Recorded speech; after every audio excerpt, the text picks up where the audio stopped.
We are being recorded. Sound is on. Okay. We have some guests here tonight. We have Ted Fury, the supervisor from Seago, town of Otsego here. I'm glad you're here, Ted. Really glad you're here. Really glad you're here. Obviously Jeff Katz. And then Gary, do you want to introduce yourself? Yeah, my name is Gary Hill. I've been in this area for over 40 years. I'm not originally from here, but I now live on Goodyear at the north end, where the river region is at. And I have a long history of real estate, and I've had a long history of living on a lake. I lived at the Canadian border on Blacklick for 30 years, and I had a fishing camp there. My family grew up. So I've always had interest in the lake, so I have a great interest in this lake. And at my age, I'm looking to find out what you people have in mind. Hopefully I'll have some valuable resources or help to steer that to the future. Great. Well, thank you. This is a public meeting, so you're obviously welcome. Yeah. Who's on the Zoom or whatever teams? Jacob, do we have Florian? Florian is joining right now. I Okay. can get the link I sent, so I already sent it. Let him in now, and Jim is on as well. Okay. Hi, Jim. Hi, Florian. Hi, Virginia. We miss Hello you. there. We miss you, Jim. And we also have Joe Membrino, who is going to be the Jim Howard's stand-in. It's going to be hard. It's a hard one. Until his term is up, which is April. So he'll be the second village rep until Jim's term is up, which is April 2026. Jim stays on as a team member, as has Doug and Pat. Okay, so the first order of business are the minutes. I have a motion. I move the minutes. Okay, second. Any, all in favor? Aye. All opposed? Okay, that carries. Styrofoam update, you got the email, the very extensive email from Victoria. I wonder where she is today. Is she maybe on the call? No? Thought she was gonna be here, but I'll send out a link just in case. Okay. You all received it? The styrofoam update, which was several pages long about what we ought to do here. What are your thoughts about the document?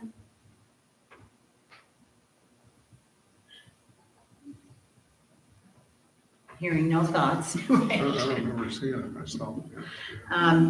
What I'll do is I'll ask Amy to help us understand how she wants to, it's getting pretty late for us to do anything with this year now. This So, year. Let me talk to Amy. I don't remember seeing this, but do we have a measurement of the magnitude of this problem on the lake? I'd have to pull it up again, Bill. No, I'll send it it out. I'll send it out. I don't think Thank you, it's- Bertine. Yes. Hi. How are you? Are you coming to observe? I'm here with those today. Oh, you're Victoria. Yeah. I'm sorry, Victoria. Yes. Amy's We were just talking about the styrofoam memo that you sent. Yeah, So give us your sense of what the scope is in terms of financial necessity and whether we'd be able to do anything this year. It's so late. yeah, so it's kind of late this year. I was doing some research and it seems like the best option would be to wrap the foam blocks with HDPE plastic sheets.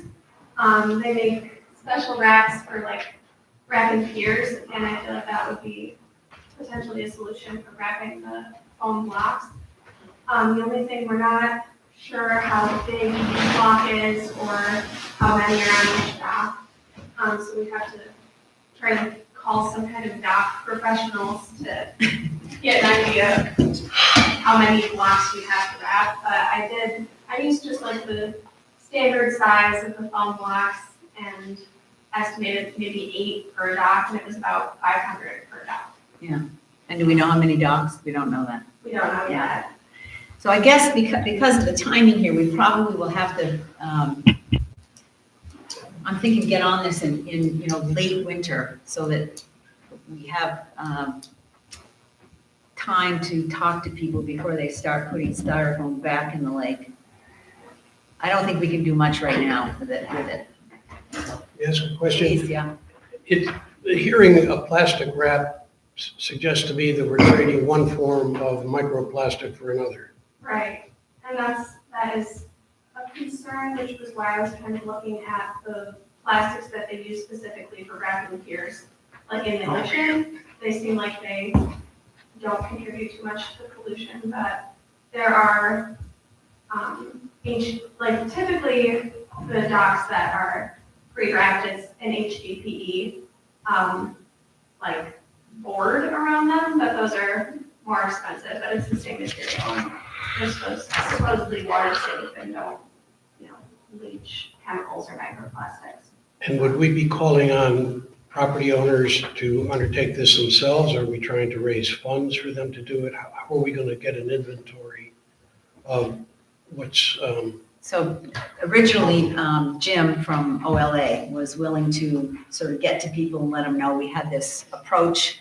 Amy had someone who was willing to wrap docks. I see. And we were looking at the cost because OLA might consider paying that. But we started a few months ago, and unfortunately, it's a little too late now to do it. So I think in the spring, essentially, the wrap is, somewhat better than the styrofoam. Well, a lot better than the styrofoam, but still a problem. So I think we probably need to think about this in the spring, it seems to me. Does that make sense, Victoria? Yeah, I mean, I wasn't sure too, do people pull their docks out in the winter? Some. Typically, but not all of them. Okay. I mean, again, we could certainly get to people where, before it snows, I guess, but I think the process of trying to get to people would be pretty complicated with the timing that we have. I mean, when you're running into December, then it's, who And the knows what's holidays going on. are And the here. holidays, yeah. So I think we'll get a better sense of this, Victoria, talk to Jim Howarth when he gets back or even while he's away and see how we might get a handle on this. So I'll set something up with you, Jim and I. Okay. Does that sound okay? Is there an alternative to the styrofoam block that could be used to support? I mean, it would be costly, but could that be convenient to float it off instead of using styrofoam? Yeah, so the just bare styrofoam are probably pretty old, and I know they're working on legislation for New York State to ban the bare styrofoam completely. But the ones that are an alternative to that typically still have the foam in them, but it's surrounded by A metal a- case? It's encased, yeah. Yeah, it's encased with, it can be metal, but HDPE plastic. Again, Yeah, it's the high density polyethylene. are they talking about some kind of other alternative, like metal? But the cost is always. Yeah. Gary, Consideration. we're gonna have to move on the agenda. Yeah. Team, could I just add that maybe we add that to our list of questions for Canandaigua? Yeah, that's a good idea. To say what are they recommending at this That's a point? good idea. Good idea. Okay, the Lake Friendly Pledge, Stephen Phillips and I worked together on this, and he's very open to having it come out from WSC and OLA, and he is looking into merch. So if people sign the pledge, they'll get something for their house. He's gonna get back to me on that, and then I think we're a go. So more to follow on that. Okay. Committees, I think regulatory committee, Carrie, are you planning to have a committee meeting just to get the group together and start? Or are we waiting for Well, Bertine, the way we're going to organize this, and I've discussed this with EDR and with Wendy, is that they're providing us with different municipal assessment forms for each municipality. I will get together with the supervisor of each municipality, and we will look at the questions together, and we will then decide who the key people in each municipality to answer, make it most efficient to answer, or go get the answers for the form for that municipality. The idea of a global meeting really doesn't, is inefficient and really doesn't, move the ball. So we're in process, and I'm still waiting for EDR to get me the municipal assessment form for each of the municipalities, and I was going to coordinate with Jake for the village. Okay, Jacob, will you check with EDR on that? See where that Yes. is? Yeah, I did hear from the beginning of the week, so Oh, I oh. think they're still in the process of that, but I'll Okay, touch base and check in. all right, good, thank you. It's been a while since. Well, I've been in touch with Lisa Nagel, and she said that we were supposed to touch base this week, Okay, and I haven't heard, and the last time we talked, she said it was going more slowly than they anticipated.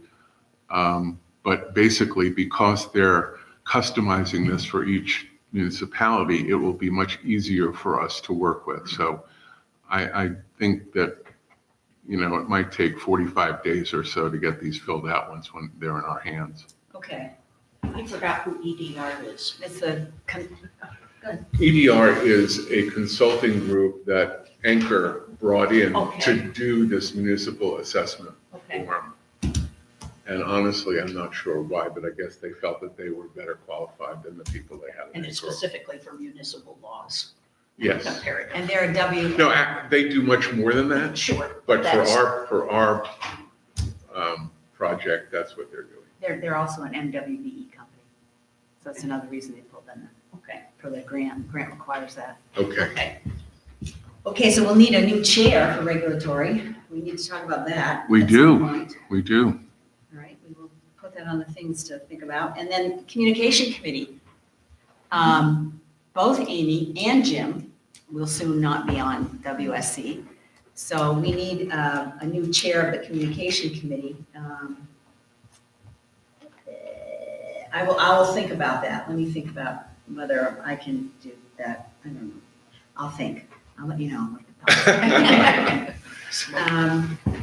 Leadership meeting, in order to engage our municipalities. Jake and I talked about the possibility of having a leadership meeting sometime in December, just as okay, we kicked this thing off, we've done quite a bit, thought we'd update you. And I think we're hoping for sometime in December. I mean, if it gets cuckoo in December, then it's no hurry, we can always go to January. But the hope is to get the municipal leaders together, WSC together, and really talk about how do we engage with each other in order to move through the watershed protection plan. What does that mean to each of us? And to get their thoughts in terms of input into the 90 as well. So we're going to use that group to start to engage that work, and I hope it will be a good experience. Ted, what do you think? Do you think that would be helpful to get everyone together and sort of talk about how we work together? Yeah, that might be helpful. I don't Okay. know if there's that communication Okay, good. Drinking water protection project, was this the Bobco, Donnie? Is that the same thing that I put this on here? Well, I twice? was presuming it was the, getting the people from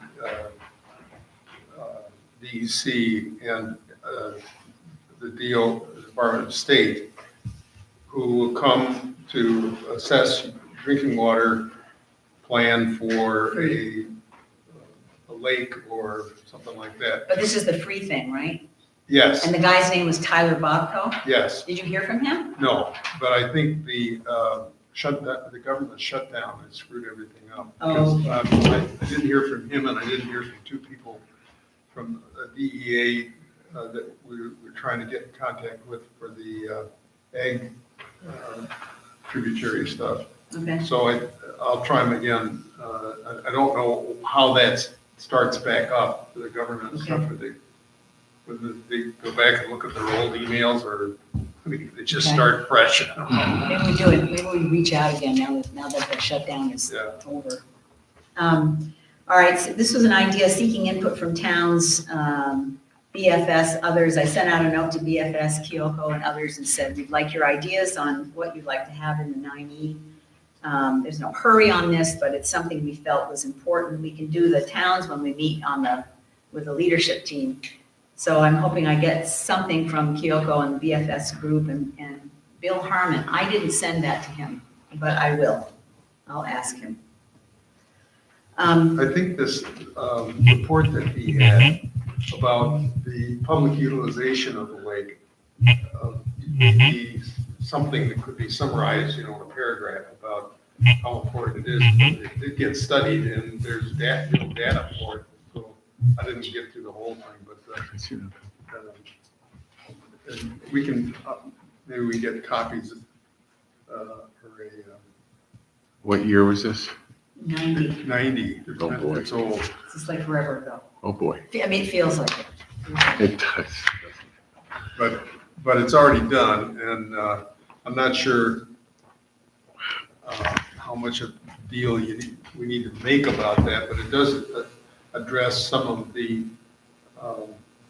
things that people do around the lake that are not consuming part of, the water or other things, where they're just enjoying the lake, and how many boats there are, and how many, all this kind of stuff.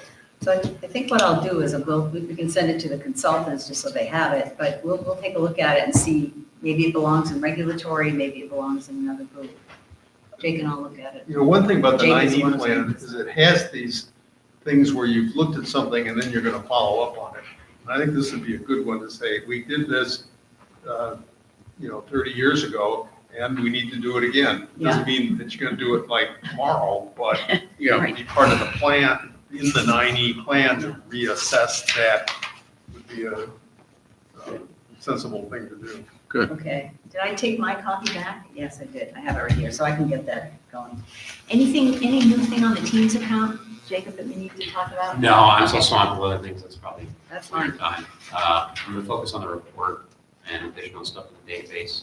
I'm gonna need a number of meetings with Al, I think, to get up to speed Okay. on stuff. So- All right. Canandaigua Lake, the meeting is Friday. I sent the questions to him yesterday that some of you Good. sent to me. And that'll give him a chance to take a look at it and make us more efficient in our conversation with him, I hope. So I'm looking forward to that. I'm looking forward to learning about that. Bonnie, anything on the Lake George Connect? No, I haven't heard back from Chris Novitsky. Okay.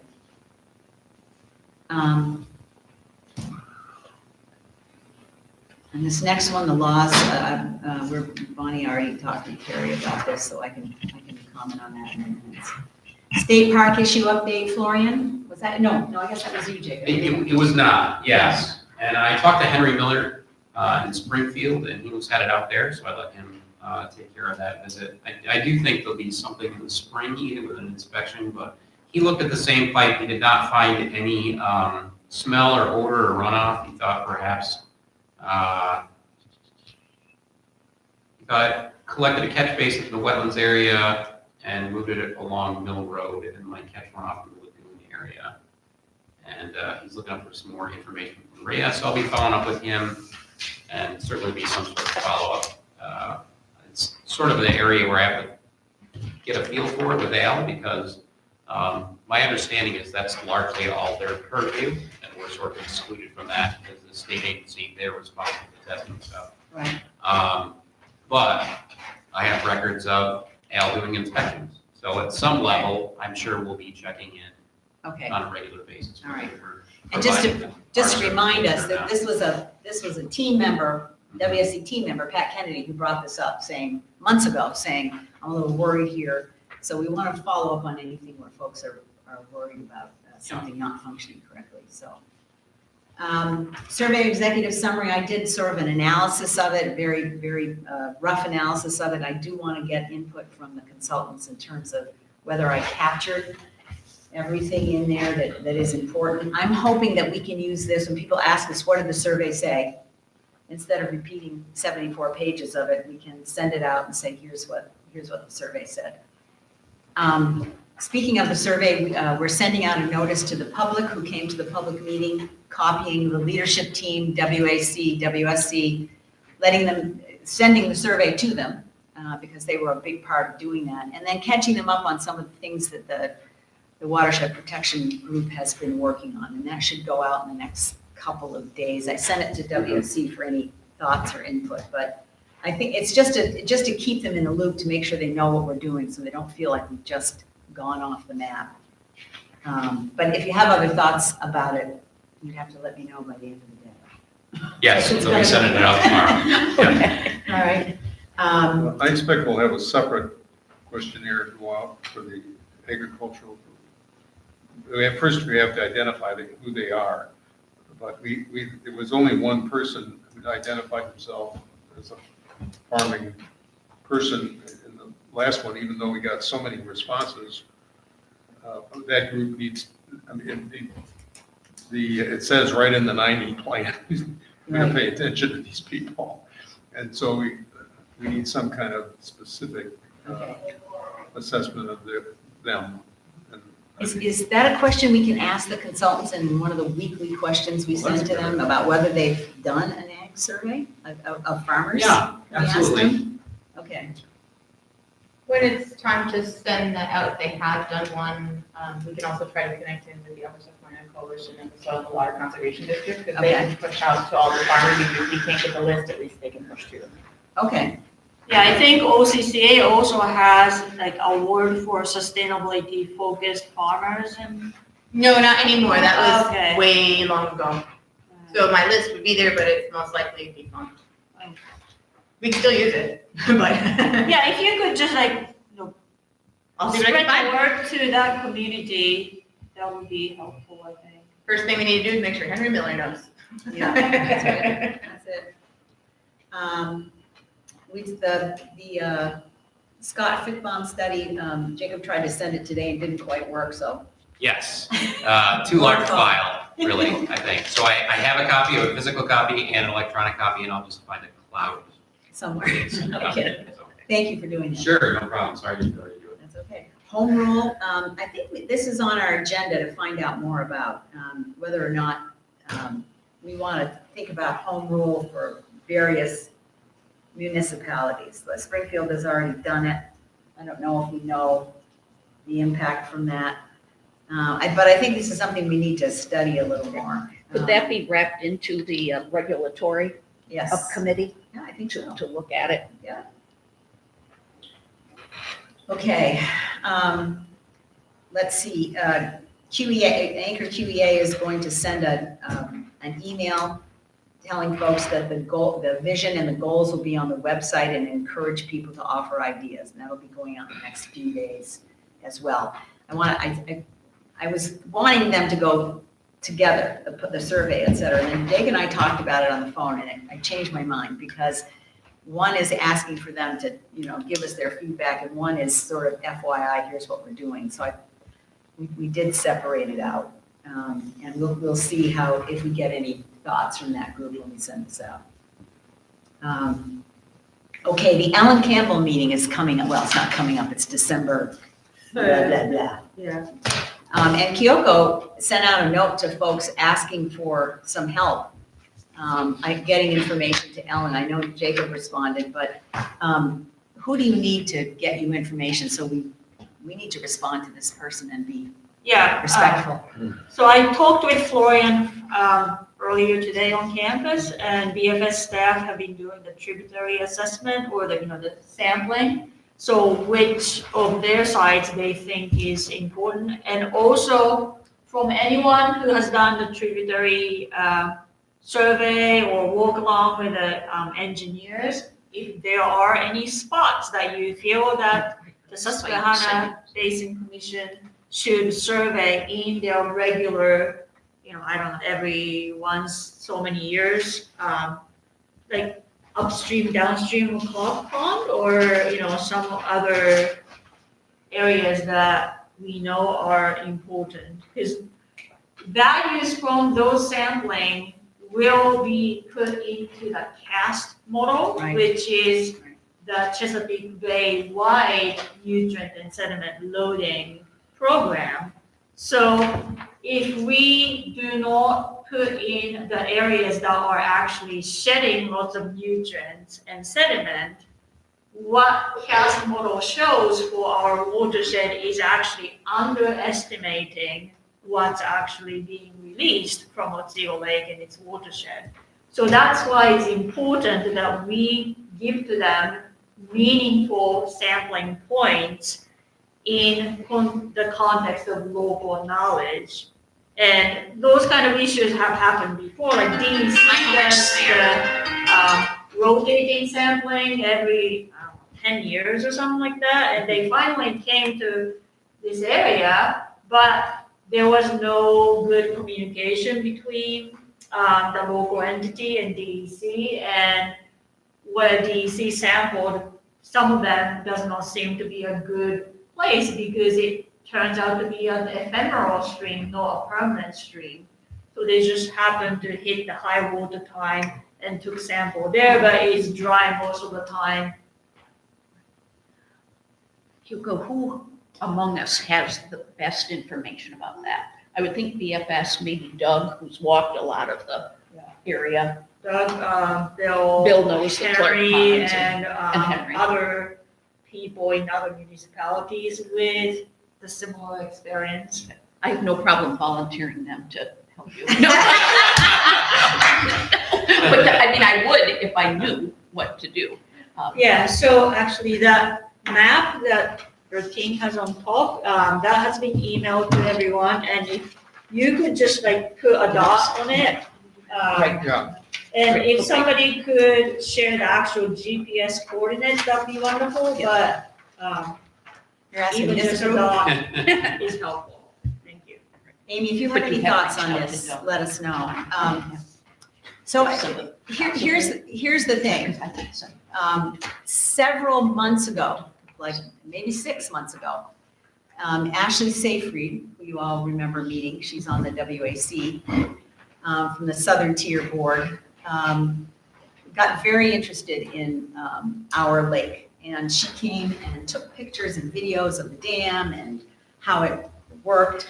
And then she has spent some of her own personal capital to get folks involved from other areas down there. So I want us to have a robust response before we meet with Ellen. So I'm gonna ask Kyoko if you'll lead that and let me know if you don't hear from folks you need to hear back from. I know Bill will get back to you, but if there are other folks, I don't wanna go to this meeting with Ellen and not have responded to her. I think that would be not polite at the very least. So if anyone else has any thoughts about the email that was sent, let me know, or if you can't find it and need to find it again, let me know. But we need to respond to Ellen. What do you think, Kyoko? I would think we should get back to her by the beginning of next week. Is that fair? Yeah, so the meeting is on the 3rd of December, so, Right after Thanksgiving? right after the break, yeah, Thanksgiving will be the hard deadline for us. So maybe 11/24. That's next Monday. That's, 2 working days from now. But it was sent out on November 13th. There's been a good chunk of time here. So Kyoko, let me know, or Jacob know, how we can help you. Okay. I think we'll have some information out tomorrow through the BFS. Oh, great. Okay, Florian, thank you. And I'm sorry, which email was the map included in? Or, Yeah, the map was included and also the links to Holly's Google Maps that shows the sampling point for BFS are included. But I don't know if Amy was on that because it just went to OTL. Can you resend that to Amy? If you don't mind? Sure. Is it right available to you? cool, thanks, yeah, because I'll send it off to Jeff and also to the other sampling folks who might have information or want to put some 2 cents in it. Okay, thank you. So I'm pretty excited about this. It's an opportunity for the Susquehanna folks to help us out potentially, and I think they want to. They're trying to find the best way to do it. We've been clear that it's the tributaries and the ponds that are our biggest concern that may or may not be able to wait until 2027 or 8. And so they've been very interested in helping us. So I'm looking forward to that meeting. I'm very hopeful about it. But I've been hopeful before, so we'll continue hope. How about Christos on that as well? Yeah, I was going to send him Specific that as well. information on the soil and water. That's a good idea. Of, Can you send that to him? points. Would you send it to Christos Sampling as well? site. Yeah, they were all included. Oh, I didn't see it on this. Oh, maybe it was on another email that I didn't see. Well, I'll leave that up to you. Thank you very much. When was this email?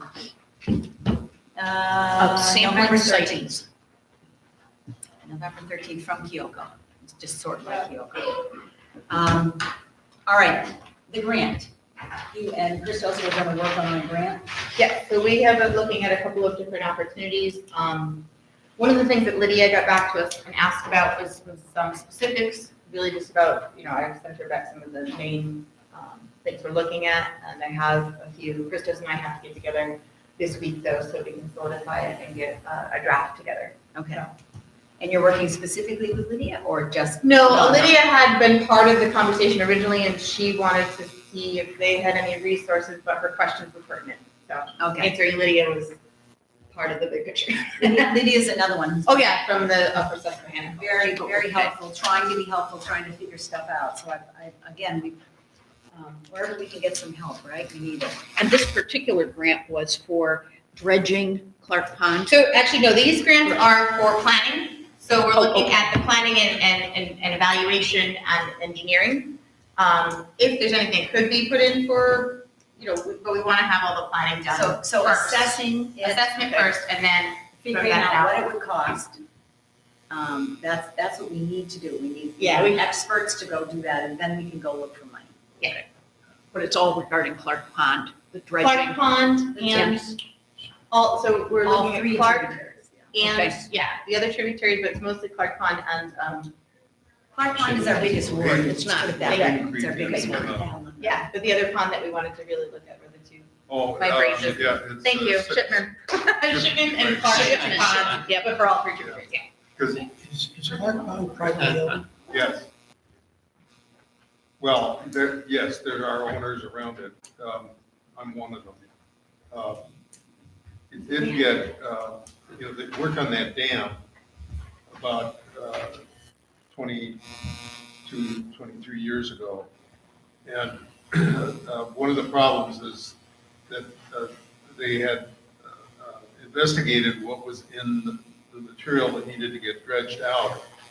And it didn't have DDT, but it had cadmium in it, presumably from the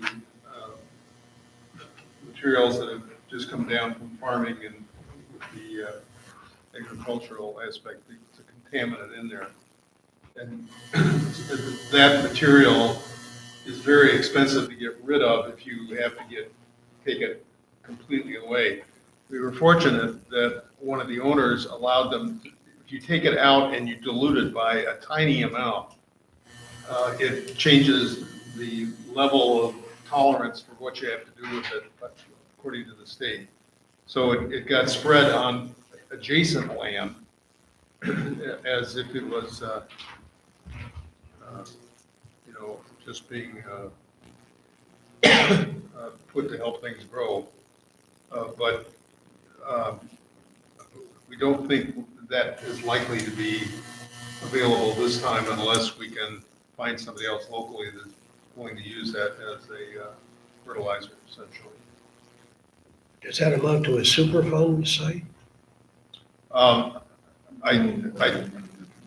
what we have to find out. I don't know, I've heard this just in conversations, I never saw anything written down.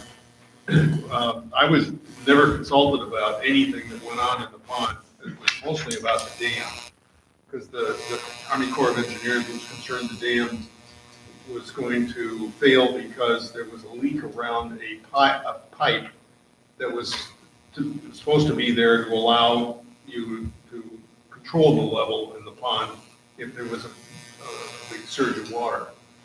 And they think they fixed that, although, they've come back and looked at it, at least I was told that, and that they were satisfied with it, but I don't think anybody's looked at it for about 15 years. So it needs an assessment for a whole bunch of things. And the one that's just up on Hayden Creek, I don't think it's ever had any assessment. So we need some information before we start saying this is how much money we need to dredge that pond. And we're not, Bill, we had this, since that was first identified as having cadmium in it, yes. has the county or the state taken a look at that? What has been actually done to assess that? Or That's what I'm saying. Well, it was assessed back when they were going to dredge it. how long ago was that? It was in the 2002 or 3, somewhere in there. And since then, what is the course of events? What has happened? As far as I know, nothing has been done about the assessment of what's in it. Okay. I mean, I think they're not that surprised to see it if you have a fair amount of fertilizer runoff, because it's a contaminant of fertilizer, and there's a tolerance level for it, that you can use it as a fertilizer, but if it gets concentrated as a sediment, then you got a little different. So so for our guests, the pond and the tributaries have become more of a concern to us, not more, highlighted more recently in terms of worry, I would say the worry factor. So we're trying to, while we're doing the 90 plan, we have to worry about that getting worse or not being fixed. So a two-pronged approach. Because they had good data from like 30 years ago or longer, that there was a significant drop in the E. coli concentration from one end of Clark Pond to the other. So it was about 50%. So it was a significant filter. And the end of Clark Pond is about maybe 100 to 150 yards from the lake. That's all. So what comes out of Clark Pond is going directly into the lake. And this is, the concern is that it's potentially part of the water for the village and everybody else. And although if it's tied up, if the cadmium is tied up in the sediment, it's probably going to stay up in the town of Springfield, not come down here. But you get a big rain and everything can move, and I don't think you can just blow it off completely. So. Well, it's our watershed, we can't, Yeah. Okay, more to follow on that, but we're very hopeful about the Susquehanna group. I sent you out the donor letter from New Hampshire Lakes, what they're doing with their people who live around the lakes, how they're seeking money. And we have the Community Foundation with the Lake Fund. But it occurred to me that maybe we should think about ways in which we can enhance that fund as a group who's always thinking and interacting with issues around the lake. But I thought it was interesting that they had put together a donor group for that work. So more information on that. Amy, acronyms. Yeah, I sent it over. You have it, Lonnie? Pardon? I sent you the acronyms list during the last meeting. Okay, no, I don't have it. Okay, well, I sent it. I will send it again. Bye. Thank you. Yeah. WQCC, I sent a note to Bonnie I sent a note to Amy after the last meeting, trying to get clarification. If WQCC is just for updates, or do you foresee, well, you won't be there that long. But I am handing it off to my protege, who is also here. So it will not just be for updates. So one of the things, this is actually, so you had also asked for a job description, but we don't have a formal job description routine because we're creating this as we go, right? So what we discussed today with, so Shelby, just so you all know, Shelby McLeish will be stepping in as interim executive director, at least for the Q1 of next year, so that OCCA can get settled and keep moving through with what they're doing. Victoria is going to take on most of the water advocacy and water connectivity work, including the WQCC. So she has been building out our team's back end, and we had a meeting right before this, and we've really been hoping to launch it, but I am nervous that I don't want to send too many open-ended things. So she and I have something to get it set, but that's ready to go. It will be not just updates for team.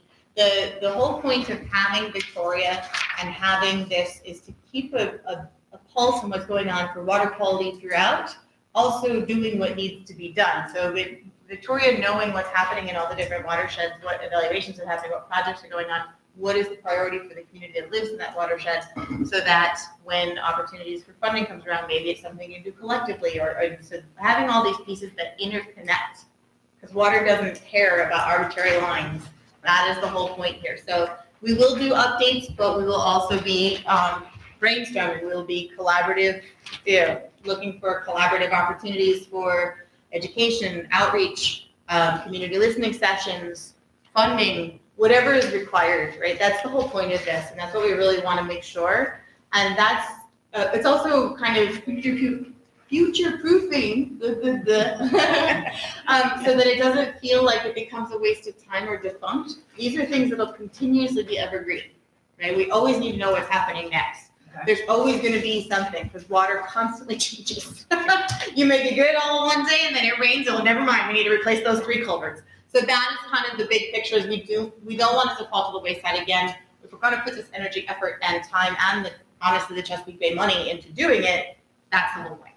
So it will be all of the above. And because of the rearrangement of, now you guys have Jacob, yay! Victoria will be the liaison and work directly with Jacob and with you, come to these meetings and keeping everyone up to date to make sure we all know what's happening, as well as facilitating for all the other watersheds. And she will also be doing a little bit more hands-on, kind of walking them through things and being what Jacob is for you for both the Butternut Valley Creek watershed and the Canada-Vago Lake watershed. She will also be just more of the liaison for, and we finally, I think, have someone covering Goodyear Lake and Cherry Valley Creek. Woo! Get excited. Woo! Okay, I'm excited for all of you. You all don't have to be excited. I'm excited because that took more than pulling teeth. So we finally have people representing all the watersheds in the county. Yeah. Nice. So WQCC is just county, It's the perimeter, I mean, or, Sure. and spillover, no pun intended. Spillover, yes. Spillover, pun intended. But Victoria is also going to be doing all of our Choose Clean Water work as well. So it's the entire Chesapeake Bay. So again, I'm going to leave a legacy of I don't care about arbitrary lines. So yes, I'll be quiet now. So Victoria, Bonnie's going to be our representative from WSC to the WQCC. To make sure she's on all the stuff that you send. Okay, well, good. All right, I think that's most of the agenda. I wanted to take some time. I'm so glad that the group is here. I have presents. You do? I brought that box. Oh, the Anybody box of wants stuff? Oh, We do no, that. don't give it to me. You're like, I don't want it. Bertine, we can wait till your next topic, but I did want to quickly review a couple of things on that Please. table. Oh, yeah, we have to go over that one. I apologize. I understand people have probably not had a chance to fully look at this, and it's really just my own thoughts on where I'm going to look for. Oh, did you send something out, Jake? I did. It was just right before the meeting. It was Okay. about 20 minutes before I tried to send the other large file. But anyways, it's largely the regulatory table that we already sent you, but then along with the corresponding text in the law, and then sort of my thoughts on the different areas. So I'd be happy if people read through it and just, let me know your thoughts on it. A lot of this, understandably, is beyond my capacity to go out through the entire watershed and do, but the hope with this table was that by identifying who had that regulatory authority already, right? Like, there's a section in the law that has to do with the disposal of bodies. These are some of the more maybe superficial aspects. There is a New York State cemetery board. So my guess is there are no human remains being properly disposed of in the county, or in the watershed, but I will find information to verify that. And, to Carrie's point, and in conversations with her team, that will be where I'm also seeking to gain like an understanding of how they're actually assessing that in the watersheds. And perhaps something like that is sort of a more easy lift in years after this, because if I have a contact person, I'll be contacting them, verifying the laws remain the same, and that they, I'm guessing, also don't go around looking for bodies in the watershed, but that is a well-regulated aspect of the law. There are a few sort of weirder components, though, that I kind of wanted to bring on your radar screen. And the biggest one in particular has to do with fishing shanties in the middle of the wintertime. And it's actually, time-wise, would be a significant investment of time to actually do that, because it basically lays out that like each fishing shanty, and I'm sure as opposed to like Minnesota or something, we have many fewer that are like a house that is set up for the entire season out in the lake. And they're probably, my guess is, much more sort of a day usage thing. You certainly see people take them out and then remove them a day or two later. But I don't currently really anticipate that that's like part of my job, and I don't think, like, it's literally the way the law reads, it would be like the water board would go out and maybe be they do. delivering these I notices. mean, we don't know. I haven't talked to Tom specifically, but having never heard of that, and You haven't might, worked with him for a year. apparently, anybody who sets these things up for ice fishing Mhm. does have to leave on it their home address and contact information. Great, so. And if we could do that digitally, Mhm. so have everybody who sets one up register and say, I'm on the lake and this is where it is, and besides putting this information Yeah. on the tent or whatever they have, that would be a very simple way to collect it. Right. Without having to go out on the ice. Sure. What is one supposed to observe about these shanties? You're supposed to know who they belong to.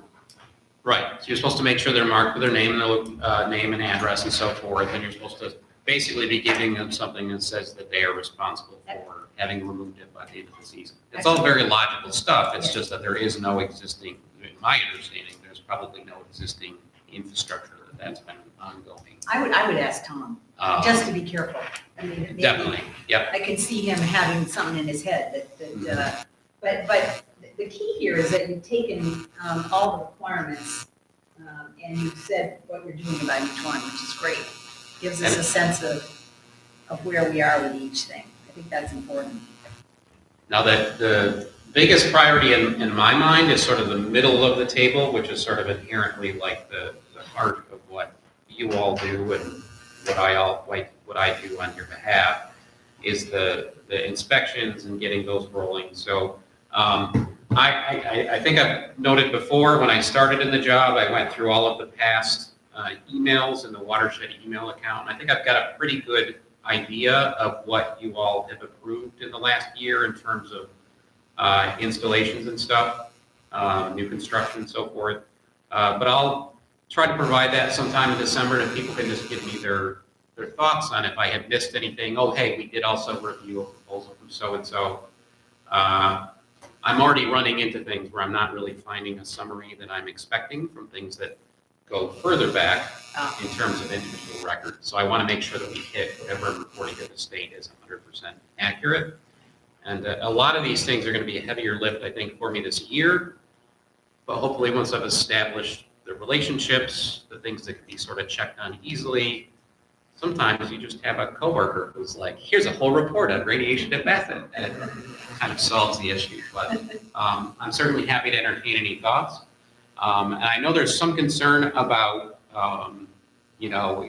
inspections or verification. So I think perhaps in upcoming months, it's good if we had, maybe additional meetings. And if there's things on this particular table or the report that I'm producing where you're like, well, are we really actually knowing whether that's taken care of? Then I think we can discuss those more appropriately. As I mentioned before the meeting, Jake, my concern is we also need to have some process where all these different entities that we think may be doing these inspections report the results back so we can compile them for the annual report. And we're the ones responsible for sending out notices of non-compliance, following up to see if that's been remediated, and then assessing penalties if it is not. So doing the inspections is phase one, but there's phase 2, 3, and 4 that are also in the Department of Health regulations that we have to think about. But it's great that you've thought this through and put that together. Sure, and I'm definitely, I think those would be great conversations for us to have moving forward. Some of it's like, there's categories where it's largely probably the sheriff's office or whoever patrols the lake. I don't actually know which, someone from, is it the county sheriff patrols the lake? Yeah, so, They have the jurisdiction. It's their responsibility whether they do it or not. Right, yeah. I'm out on the lake a fair amount. I will say, you go to the Finger Lakes and you see the police the entire time you're on the lake. There's always somebody there. We certainly don't actually Typically, trap them. 4th of July weekend, our guys. Gotcha, sure. It's a good time to make sure everybody's safe. So we'll just keep working this until we've got, now will we submit a report this December? In January. In January, it's due January 30th. Okay. I think I noted that I have reached out to the person that it's Shane something maybe, but there's a Department of Health person who's based in Oneonta that is the contact person that the water department delivers their annual drinking water report to. So I'm going to try to match the format of what they've got. Have you all review it initially, of course, and then it would just be sending it to him. And I've been in communication with him in the sense that they honestly didn't know to expect this report either. And he essentially just, after asking people, said, yes, I guess our offices will receive this. So I'm hoping there'll be some give and take. Whereas if I submit it and you're like, well, did you really hit the mark that we want for this? Then, we'll work to address that. We'll learn up, yeah. Yeah. Well, let's just talk about, can we talk about the Sizikowski property? Yes, absolutely. And I did reach out to the contract. I'm sorry, I didn't mean to interrupt you. No, please. So if everybody's not familiar, this was someone who contacted me earlier in the week, I believe at the end of last week, and said that she was seeking to get reimbursement through the state program that's run through the county planning office. And her contractor did not seek any approval before he put in this tank. And she, I guess, was the person who told him, like, weren't we supposed to have gotten permits or something? And But that's because Kevin is saying, I can't approve this until you get WS approval. Yes. So good on Kevin in the planning department, and he referred them to both county codes and to us. Right. And county code said for you all to make your approval or disapproval first, and then he would follow up on that. Carrie asked, which is entirely reasonable, I just had trouble tracking it down, but just I'm just going to look to add to our records a schematic of the actual tank as opposed to just. Yeah, and the reason I mention that is I don't want our decision-making process to be considered arbitrary. And we didn't have enough data to really assess whether or not we should approve that. And at least when people come to us, whether it's early or later on time, whatever it is, we need to have enough information so that the decision we make has an objective basis. Yeah, which is what we do with everyone who submits stuff. We have, as you know, we have the engineer report, we have the independent engineer, et cetera. So I guess my worry about this is, I mean, I think it's reasonable what we've decided to do, but my worry is that, I guess, how could people not know that they have to bring it here, I guess? Do we need to communicate with folks?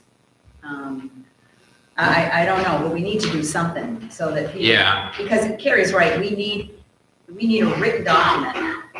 I would still require from her, and who's ever putting in a written document, this is exactly what happened, et cetera. So we Okay. have, even though it's after the fact, we at least have looked at it and understand what the situation is.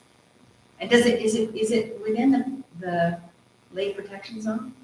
Didn't I see you? Yeah, well, it's about 340 feet or so. I looked at it on the map, I don't know. So it's really not. It's really not that close. And I use Google Maps, so I don't have a exact dot of where The actual tank where the is. tank Yeah, is, yeah. but it's on the other side of Route 80, which is going to be a pretty good barrier for anything passing through the lake. But I really don't think that you can expect the average homeowner to know what the laws are about something like this. That I would think the contractor needs to know that, Right. that there needs to be some kind of an assessment. Now, if they get an engineering assessment, then they're done. Then they fulfilled the law as far as I understand. And So- whether that was done, I don't know. So I think what we do is go back to the contractor and say, we need a report from you, exactly what was put in. We need to have approved it, we did not. do you understand as the contractor that you have to get approval from us? So even if we have to educate people, the N of one every time, at least people know and they'll pass that on. But I wouldn't let this go without them meeting the requirements of a full document education. I'd make them come here. It's I pretty make them close come to present. not having that requirement for that. It is. We probably ought to know exactly where that tank is before we get So- to where. Is the lake protection zone the 500-foot limit? So 340. Well, yeah. Look where the tank is. We don't know where the tank is. Well, The notes that I had from prior, so this was an issue, I think it was noted a long time ago, and they evidently deemed that the crack was very minor. They said that, the area where it was going after the tank was within 15 feet of the tank anyways. They said 400 plus feet, wind and hail, I don't know. this is just a tank. It doesn't have a leach field or anything, isn't it? From the picture, there did not appear to be attached to anything other I than. forget what they called it, they used the term leach field, but I can go get it, I can So go get it's it. a tank that they're gonna pump out, it's not. Yeah, gonna- No, it's not a holding tank. Okay, On the database, it wasn't a septic system, it was on-site system.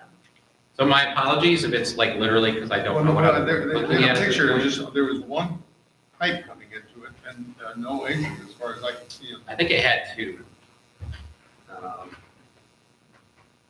Well, I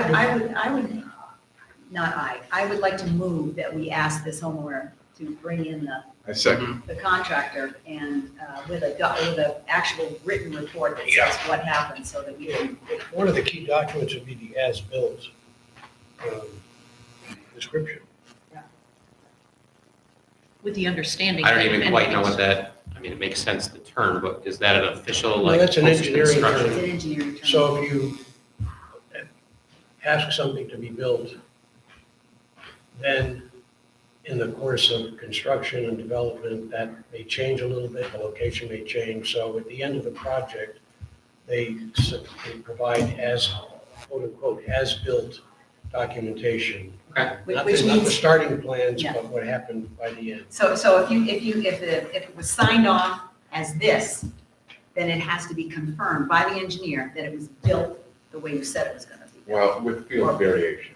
Well, but not for I don't- septics. But the Not for field septic. variations are documented. Yes, that's what I mean. That's the With- as-built. Yeah, that's the as-built. So the future inspector knows where to go. And my guess is that this is a guess, but I do not believe there was any sort of engineering firm involved with this. It's Right, and I landscaping should say, company, I don't they want to put labor on a this, tank but in.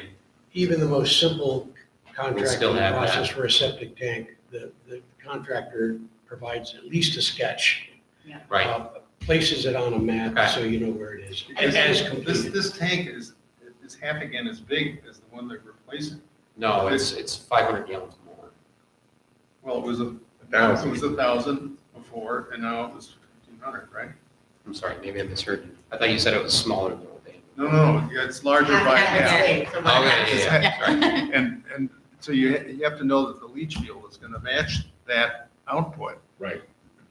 It's not, if that isn't just a holding tank, then this is a much more complicated issue of knowing if it's going to meet requirements. Now, they may have a huge leach field out there, or whatever, but Let me know how I we can help need to you. know more about it. Yeah, and we can, do you know who the contractor is? No, M&M landscaping or something.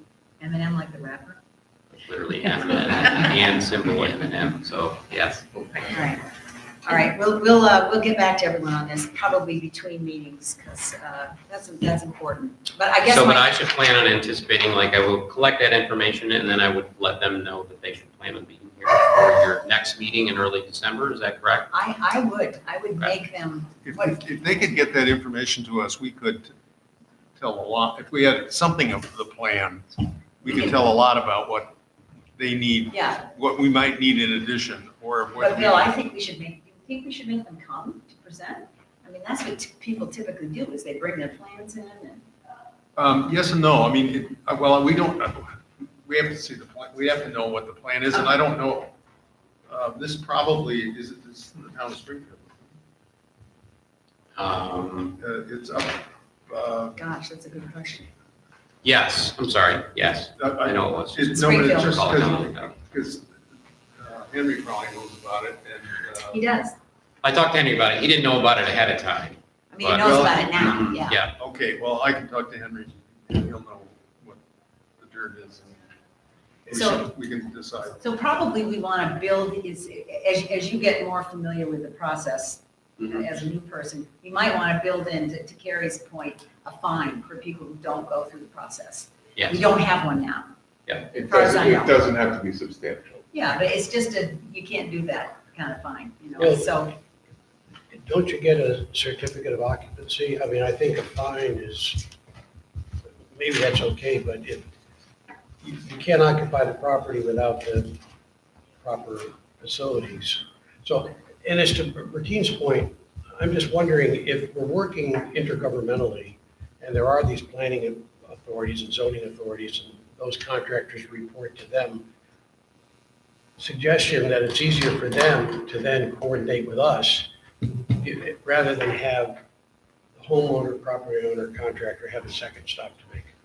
We can Well- talk about that at the leadership. Well, no, it's not possible. So Oh. I explored this when I first took on this role. And I said, why are we doing this when the county said, we, as far as we're concerned, anything that's the purview of the WSC, we don't do anything with.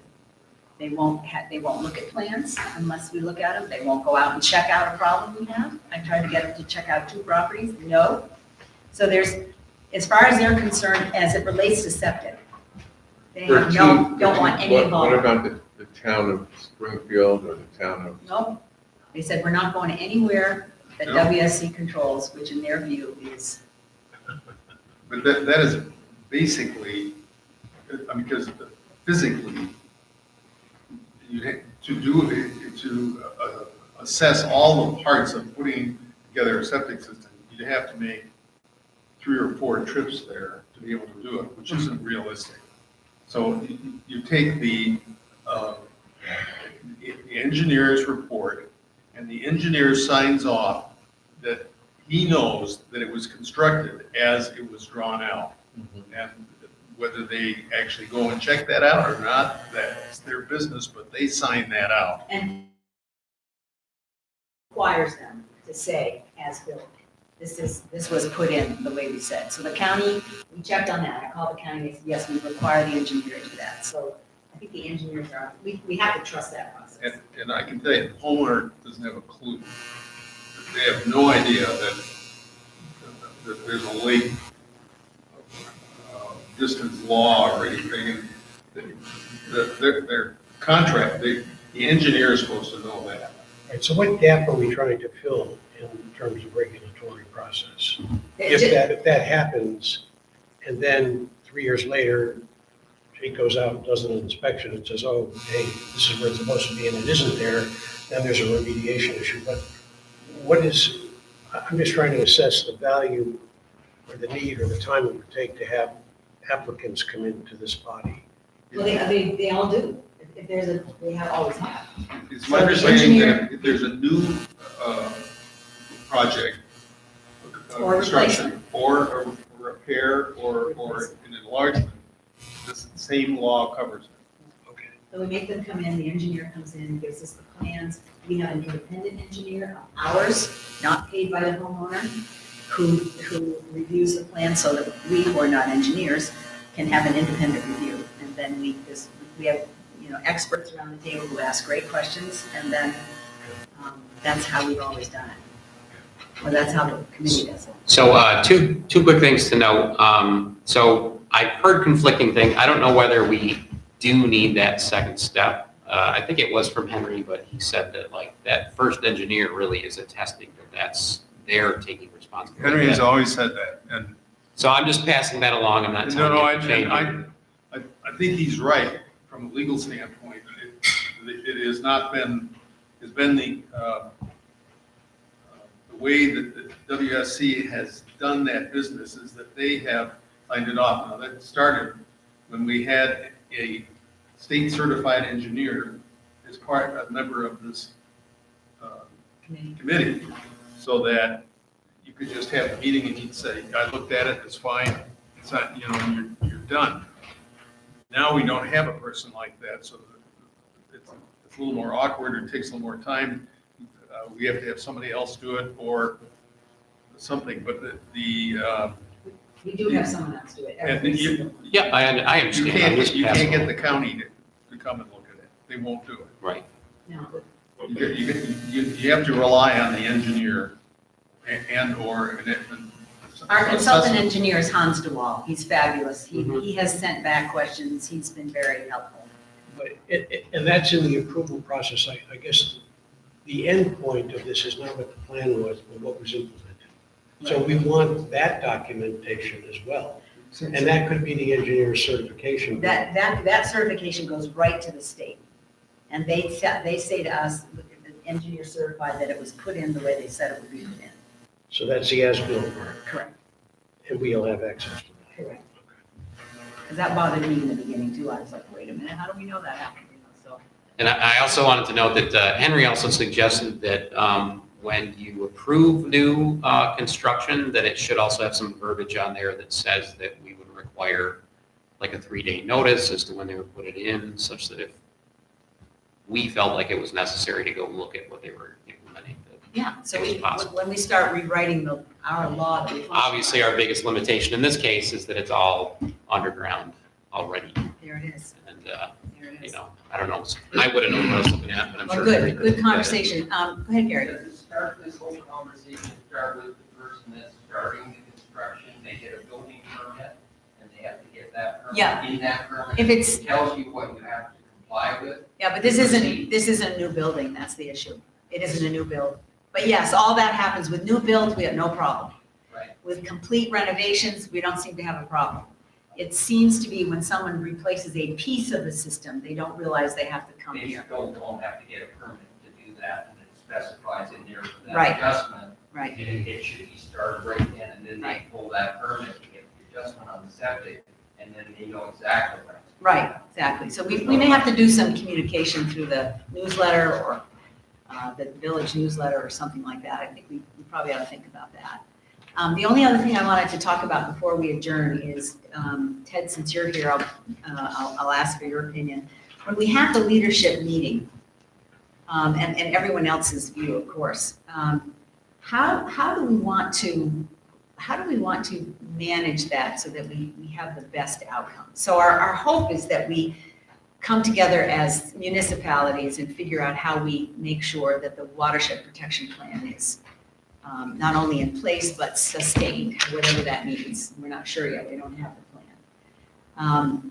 And so I'm wondering what the best idea is that for this. Do we need an independent person to come in and manage the conversation?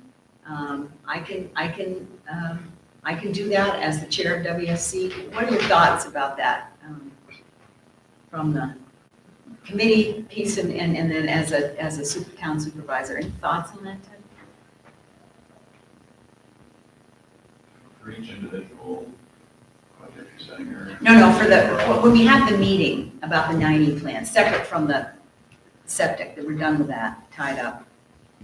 But when we have the meeting with the leadership group about how we go forward on the 90 plan and work as a team with each municipality, are there thoughts around the table or from anyone else about how this could be best facilitated? And it's third party making sure that everybody understands everybody's on what's implemented. I'm thinking especially about like our land use law, things like that, whether they interact correctly with watershed at this point, which they don't seem to be able to yet, and the 90 becomes more complicated, that gets a lot harder. A lot of the things you're discussing, each of the towns has to do, the towns have to be doing the same way, which doesn't seem to be happening at this point. See, that's what I would like regulatory to start talking about, whether you have the municipal agreement or not. How do we take a look at that? that's going to be the hard part. Yeah. What I'd like to do is try to use that meeting to develop goodwill around the process of collaboration Are the town With all the supervisors muni- there? on the leadership meeting. No, the regulatory meeting. No, I'm not talking about the regulatory meeting. Oh. I'm talking about the leadership meeting. Okay, I'm talking about educating everybody around the table that at the end of the day, there will be the opportunity for each municipality separately to apply for grants and get some cooperation among all the municipalities about how they can apply for grants jointly or separately at the end of the 9E process and make sure that the recommendations in the 9E application reflect issues that will support grants that are important to each municipality. For instance, ditching might be one of them. And to basically cut through the jargon and the acronyms and say, this is what the target is. This is why the watershed is important, and each municipality has something to benefit from if we all work together. and Ted, I hear you. And then once we get that consensus, we can start to talk about the areas of cooperation among the municipalities that would make this all happen, including a fair funding formula that would make it all happen in the best interest of all the communities around the lake. And then Ted, I hear you saying there are already rules in place that are inconsistent currently in the municipalities around the lake. And it might be good to take a look and see how do we make that consistent. Yeah, no, Did I hear that it's a right? lot bigger, a lot faster. The land use law is the existing governing this. Right. I'm in the middle of a couple of towns that are very different.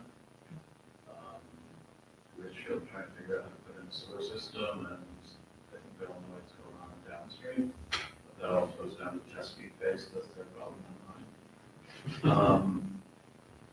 But yeah, I'm making sure we're all sort of trying to do the same thing. There are grants, we should get grants. And if we all go to the state together, where we've got the next sewer plant, Cooperstown's already at 96%. Seems like we have to put sewer somewhere else. So whether that's White Creek or Hardwick or Richfield is something that we should discuss. If I can add something, I think that's a bigger picture issue, but I think in terms of ordering these meetings, these leadership meetings that you have in mind, that there will be a led discussion about, for example, consistent regulatory processes, who has what, so that each municipality then knows what they need to think about. And then there can be maybe follow-up individual meetings, so there's a real short sleeve assessment town by town of what they need to do to be able to get into the game in a way that leads to what Harry's talking about in the end game, which is grants and. Where we're at in the process now, Joe, is we're taking a Polaroid of what exists in the watershed today. And if you look at the other 90 plans that have been successful, they will say that in the 7 municipalities, this one had these BMPs in place, this one didn't. This one did this well, this one didn't. So there's no requirement that we try to initiate the conversations about having uniform laws in all the jurisdictions while we're trying to put this application together. Understood. Subsequently, when we try to get grants, and it would help any one individual grant or another individual grant if there was uniformity among the municipalities, then we've developed a consensus that we're all working towards the same goal, and municipalities will understand why it's in their interest to consider this, that, or the other regulation. So I think it puts the cart before the horse I disagree. to try to get those. I mean, we're hearing from town supervisor that it would be good if we started talking about this. So I think we gotta go with folks who are. Yeah, and to be clear, I'm not suggesting that there needs to be uniformity. It's Right. just. Right, exactly. We have to meet each of us where we are. Yeah. And it may be that some municipalities have a good sense of that in terms of what this committee's needs are, and others don't. So it's helping each other help each other. That's what I'm- That's where we. And maybe that's already well underway. That's where we need to get to. And Virginia, if I can add something to that. Yeah, please, Jeff. Everyone coming to that meeting, knowing with clarity what their municipalities do and do not control.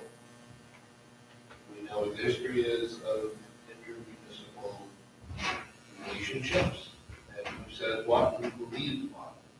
You know, I know from my time as a trustee in there were illegal agreements between the village and the school because there was a handshake made at the diner 4 years ago. That stuff doesn't fly. So everyone understanding their role is important. I will also say that who is in it, the least effective approach to getting any municipality to cooperate is telling them what Cooperstown wants them to do. Right. You want to end the conversation right at the beginning, you start by saying the village is in charge of it. Yeah. End of story. That kills it. So I would really implore everyone to come to the table, knowing what they control, knowing what they don't control, and have a goal of creating a 90 plan that works for the entire Lake and Wilderness. Yeah, that's the goal. That should be the spirit. That's the goal. So is it, in terms of process, is it better to meet with each municipality and get an understanding of respective views of things before you have a plenary session with everybody? Good Because question. that can turn into a confusing. My tendency always is let it rip. And let it rip. Let it rip. And if it gets heated, that's fine. Sometimes that's necessary to get to another place. And there might be shared, Right. Yeah, and I do Use of think, that. you know, I've always felt, again, hashing this stuff out in public is the best. So do you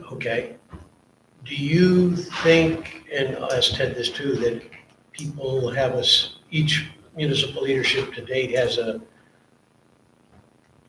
well-developed, not at all well-developed sense of this statutory framework, regulatory framework that Cooperstown's operating under? And that it's acceptable or not acceptable?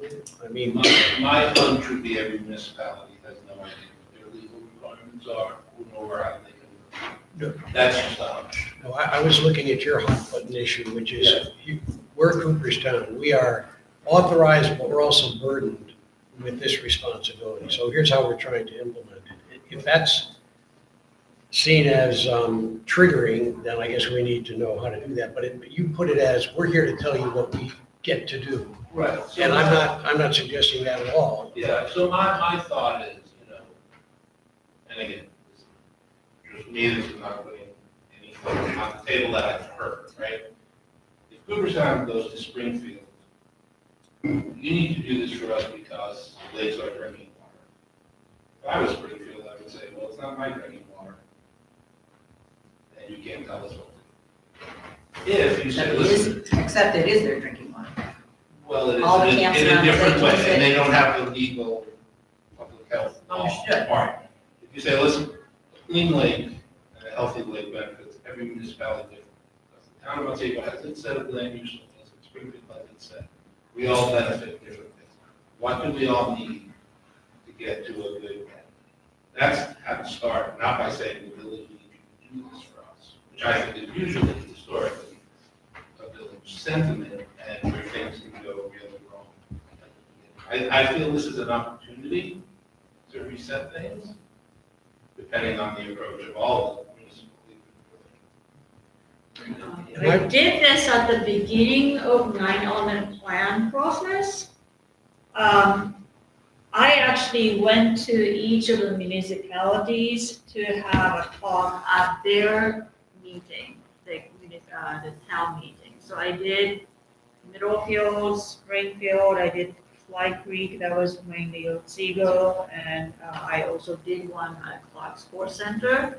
And that really, that was on the recommendation of Pat Kennedy, and I think it worked out very well because people show up to their town meetings, and they feel like it's their home turf, and they were all about their interest. And like Beetlefield has the plan, the land use plan that says that the water of the Otsego Lake is important to their plan.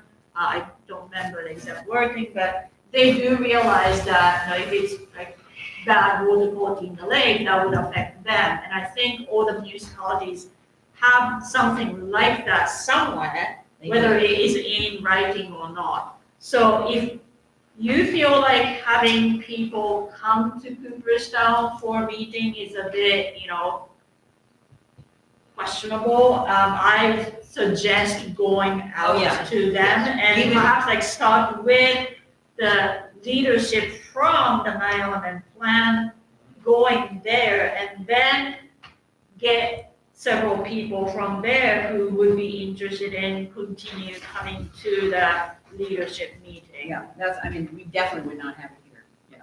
Bertine, I think you might have this leadership meeting and ask the supervisors, just like we are talking to Ted right now, how they think we best can do this so that we can all collaborate. And let this first meeting, this first leadership meeting, be an organizational meeting. And then, schedule another one in January or what have you, where everyone could come back with whatever facts they need about specific laws and all the rest. And that will give people time to prepare for something that they're now interested in because the lake is important to everybody. Yeah, I view it as sort of a kickoff in here to just start having a conversation about how we start to work together with the leadership of each town or each municipality. Can you give us an update, Joe, about the inspection fee process? The village voted to assess an inspection fee of $150 with the idea of an inspection every 3 years. There's some nuances, I think, that have to be worked out with that because the intensity of use and size and so forth, the capacity of different systems may warrant, less or more frequent examinations. I think the mayor, so my thought, and I think it's shared by a number on the board, and certainly the Board of Trustees, and certainly speaking with Bertine about it, is that to introduce this fee and make it understandable and appreciate the necessity of it, that would come best from each municipality, because it's each municipality's property owners that are going to be looking to their government for the answer to why this fee. And then we get into the point you made earlier, Jeff, about, well, how do we get to assess a fee? So my thought was that there would be a letter that the village of Cooperstown would bear the entire expense of, including handling, postage, and whatever, but it would be a letter signed by each government head, each municipality's head, saying this is what the context is for the lake and its health, and this is an action that the village of Cooperstown has taken pursuant to its delegated authority. And basically, when you get this inspection fee notice, please comply. Or it's not it's informative, but it's coming not from us as the municipality that has partial jurisdiction over this land for these purposes, but not certainly any other purpose. So I see this both as a kind of a legal issue, but also as a comedy, ITY, a comedy issue for us to work together. And it does, yes, it does state what the village's authority and responsibilities are, but it also states essentially the recognition of that by each municipality's leadership and their endorsement of it. Joe, So- the issue with the letter and the fee is that it's not clear that the septic inspections which are required by the Department of Health regulations for the Water Board of Cooperstown Village, because you have a public waterworks, is not a maintenance fee that should be calculated in terms of the rate structure charged for the water. The Water Board is acting as a utility to provide water for the village of Cooperstown. And the way the utilities work in New York State is that the costs of operating the utility, including regulatory compliance, are grossed up and charged as part of the rate structure. And there doesn't seem to be authority for the Water Board or the Village of Cooperstown to assess any fees for people who are not customers of the public waterworks in cases where the expense is incurred specifically and only because it's required by the Department of Health to operate the waterworks. Right, so we've, in my view, that's a perfectly legitimate question. The village attorney has opined on this, not in writing yet, and my recommendation was that we solicit some kind of statement from the Secretary of State or somewhere in the AG's office that's got the authority to opine on what our statutes mean and what the scope of our authority is. Give that a placeholder. To continue the story, in my conversations with the mayor, she would like Ted and with others to go out and introduce this topic to each of you and say, just as I guess her model for this or precedent for this is when she met with the leaders of the municipalities about recruiting money, the $5,000, I guess it was early on for the seed money to get this undertaking underway. And she found that kind of diplomacy to be effective. So whether it has to be more formal than that, less formal than that, but we have just got to iterate our way to a point where this aspect of, and this is just one little facet or chip in the mosaic of this plan. And maybe it's a miner's canary question. If this is off the table, this idea of an inspection fee, then, I don't know where we go with our planning. Because this is. What planning? This is our 90 planning. No, this is, see, but there are Let two. him finish. No, It's okay. not, hang on, Ricky. It's not the 90 plan.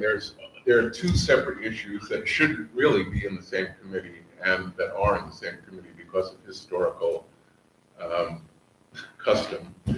And the Department of Health and the Public Waterworks issues are mandated because the village is running a utility that's regulated by the state. The 90 plan is completely separate and is a collaboration, a true collaboration by all the municipalities for all sorts of things, but not for the regulatory compliance of the water. Okay, so we can, back to Jeff's point about airing it clearly, if the first step that the mayor was going to take was confer with each supervisor about what we have enacted. And if that is problematic and they want more due diligence on our part to say, show us your authority to do this in more detail, and we're not going to take your word for it, we want a higher authority to say so, then we'll deal with that. This isn't, but we have to start the conversations. And while there are separate processes, there are these pre-existing laws, and then there's this nascent 9E plan. The fact of the matter is that they're inextricably intertwined in so many ways. So if we are going to function as municipalities together to take care of the lake, this is one thing that you really can't tease out. That's how I see it. They're connected. I would just add, I don't know if this is on, there's a difference between the village saying, we decided this, and now we want you to help us endorse it. That is a different process than going to the town supervisors first, saying, listen, we're considering this. What do you think? Here's why we feel unusual. What are your thoughts? When you say, present this sign, right? This is the Godfather bit, right? You know, his signature and his brains are gonna be on that contract. So even that approach of saying, we've already decided this is what's gonna happen. How can you work with us to do that? That is a message. I understand. Let me clarify, John, because that isn't the way it happened, Jeff. Each member of this committee went to their towns and said, we're considering this. What are your thoughts? So it did happen. It did happen. Okay. So Now, then this there is should be a problem. because we said we need to do it that way, not the other way around, to your point. So now it came back to the board, the village board voted on it with the input. And now the next step is what Joe's outlined So here. it should be, if the town supervisors were already in on the creation, then Right. that's it. I didn't gather that. But I am totally sympathetic to any municipal leader's concern that all of a sudden now their constituents are subject to an inspection fee. And so how do we handle that diplomatically? How do we do that as a value added to people's lives, not a punishment and not a Bigfoot kind of exercise? So I thank you for that Yeah, clarification. that makes it a big. Yeah, because as None of Douglas, none of this is meant to be heavy-handed. yeah, WSC recognized that, Jeff, and went about it a different way. So it has a fairly good history, but how it proceeds, to Joe's point, is dependent on how we carry that out. And I think that's true. We also need to meet and discuss how we're gonna work together on the water protection plan. And it's all linked. So I think it's gonna be a good process to get together. I agree with you I'm all for airing it right out. And so we'll continue to figure it out. But good discussion, very helpful, good thoughts. That's all I have for the meeting. Anything else? If not, please, we are adjourned. Please turn off your microphones.